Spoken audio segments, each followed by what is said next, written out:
Taas pasahe sa PUJ sa Cagayan de Oro City patuman na. Kung pila kini, Cyril nato pinaagi sa live report ni Cyril Chavez. Cyril. Sugod Lunes, sunod semana hingpit ng ipatuman ang bag-ong minimum fare alang sa mga public utility jeepney kon PUJ. Kini 8 pesos na dinhiag ni mahitabo sa Cagayan de Oro City.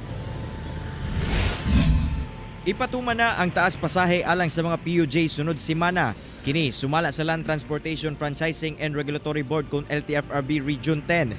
Ang maong increase dugay ng gipangayo sa mga transport group busa nalipay ang mga driver o operators. Nagpasalamat sila na ng 50 centavos nga dugang kay dako na ba na og impact kung naa kay mga 200 ka pasahero tag 50. Dugay na biya na mo gikawan karon pa gihatag. Pasalamat ra gyapon nga. Madungagan atong income gamay. Samtang managlahi ang opinyon sa mga sumasakay sa dakbayan, gikan 7 pesos and 50 centavos, karon 8 pesos na ang pasahe. Okay na lang kaysa sige tayaw-yaw, sige ta reklamo, wala mang gihapon manghimo di. Okay na lang.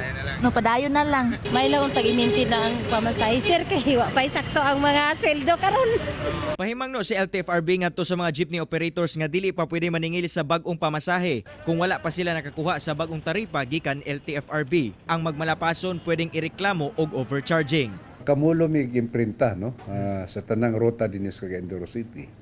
So by Monday effectivity, so kinsa lang to matagaan na mo og taripa mo pa makasingil o maka-implement aning 8 pesos nga minimum fare. Tek nanawagan sab ang LTFRB 10 ngadto sa mga PUJ drivers nga batasanong sundon kung unsa ang nakabutang sa bag-ong taripa aron dili sila mareklamo og overcharging sa ilahang mga pasahero. Tek. Okay, daghang salamat Cyril Chavez.